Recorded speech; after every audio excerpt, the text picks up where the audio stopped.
Maurício Hérnica é um dos autores da pesquisa Educação em Territórios de Alta Vulnerabilidade Social na Metrópole, realizada em 2012 pela Fundação Tite Setúbal, com coordenação técnica do SEMPEC, o Centro de Estudos e Pesquisas em Educação, Cultura e Ação Comunitária. Conversamos com ele sobre esta questão. Vulnerabilidade é uma noção que tem sido usada numa série de estudos e de medidas como alternativa à definição tradicional de pobreza. Não é um eufemismo, não é uma palavra que as pessoas usam para evitar falar pobreza por conta do estigma.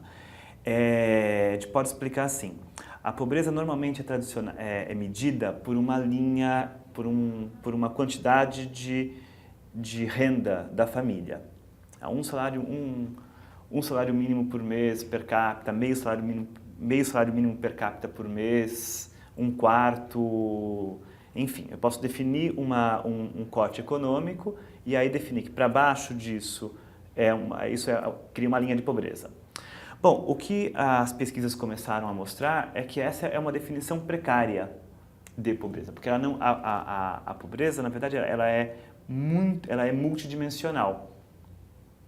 E o conceito de vulnerabilidade vem para substituir e para propor uma nova abordagem, que seria a qual? Nós somos vulneráveis quando nós estamos expostos a um risco.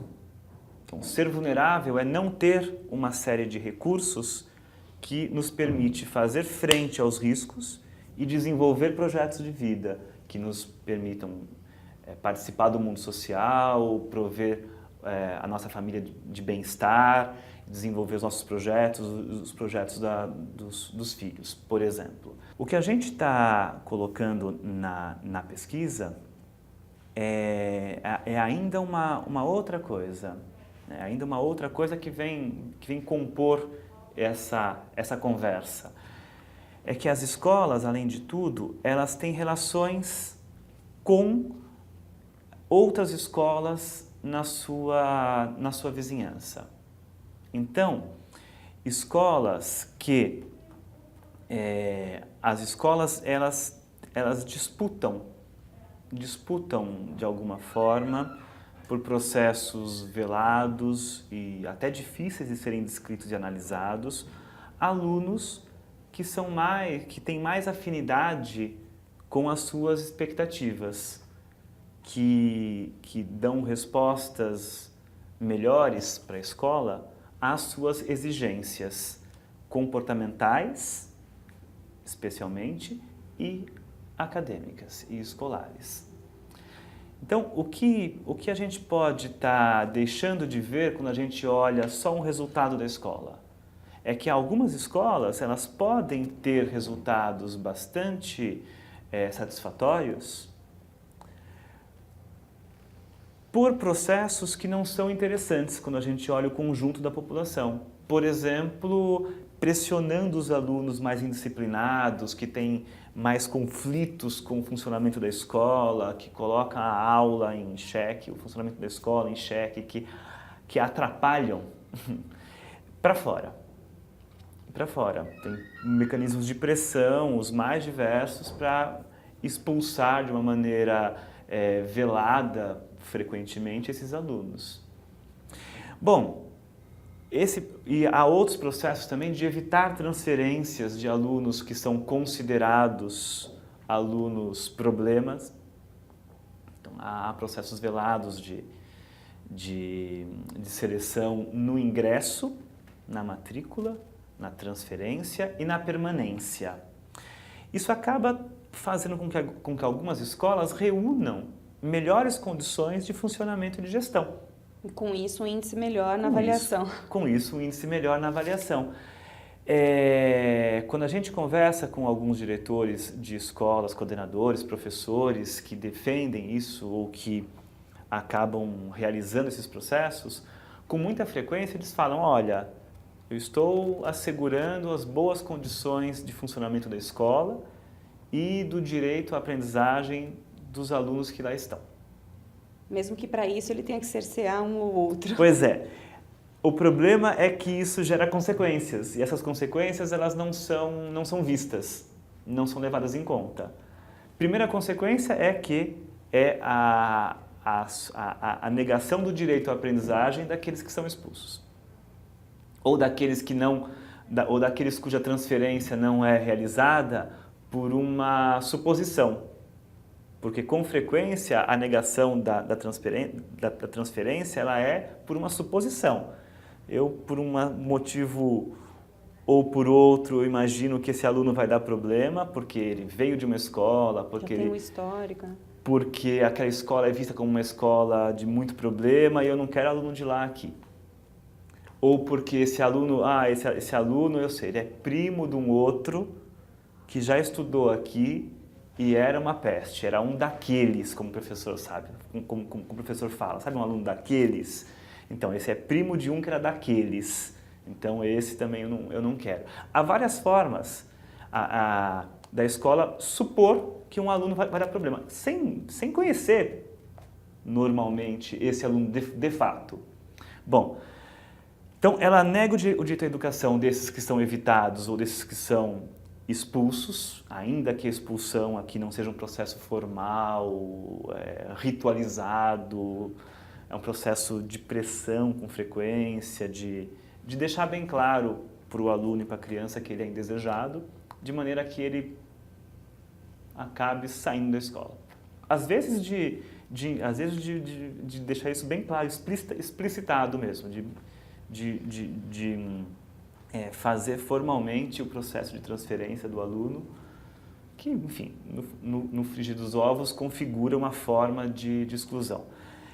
Isso gera problema para esses alunos e gera problema também para as escolas vizinhas. Porque para eu ter uma escola que reúna boas condições de funcionamento, eu posso ter, por consequência, outras escolas que têm menos condições de disputar esses alunos e que vão concentrá-los, que vão ter menos condições de disputar os alunos que respondem melhor às exigências da escola e vão fazer a escola ter melhor desempenho e acabam concentrando alunos que são mais difíceis efetivamente da escola lidar. E aí, eu tenho escolas que conseguem, por um processo artificial, digamos assim, por um processo criado, reunir boas condições, e gera outras escolas que concentram problemas e que vão ter as suas condições de gestão muito mais dificultadas. Então, o que a gente defende ao olhar os resultados das avaliações é cautela. É cautela. Quando você não ranqueia a cidade inteira, o estado, o país, mas quando você coloca a meta da escola com ela mesma, com um espaço de tempo, é mais fácil de você entender o crescimento que aquela escola teve? Então, desde que algumas coisas tenham acontecido. Ou seja, isso pode indicar efetivamente uma melhora na escola, desde que algumas coisas sejam asseguradas. Em primeiro lugar, desde que esse dado seja um dado real e verdadeiro, de que não haja burla. Uma forma de burla que é conhecida e que até alguns indicadores tentam controlar é que a escola pode desestimular a realização da prova dos alunos que vão baixar a média. Não precisa vir, fica em casa. Falando de modo brincando, inventa uma atividade qualquer bastante agradável, enfim, convida as pessoas a não... Essa é uma forma de burla. Às vezes tem escolas com uma evolução muito alta e quando as pessoas vão olhar a escola tem coisas estranhas que aconteceram. Bom, primeira coisa é não houve burla. Segunda coisa, essa escola, nesse intervalo de tempo, ela mudou o seu público? Ela mudou o seu público? Ela, por exemplo, ela começou então a desenvolver processos de exclusão de expulsão, de evitação de alguns alunos? Porque como eu disse há pouco, se a gente sabe que os recursos culturais das famílias, se a gente sabe que a disciplina, se a gente sabe que o nível socioeconômico das famílias estão fortemente associados com a aprendizagem, bom, a escola pode selecionar alunos.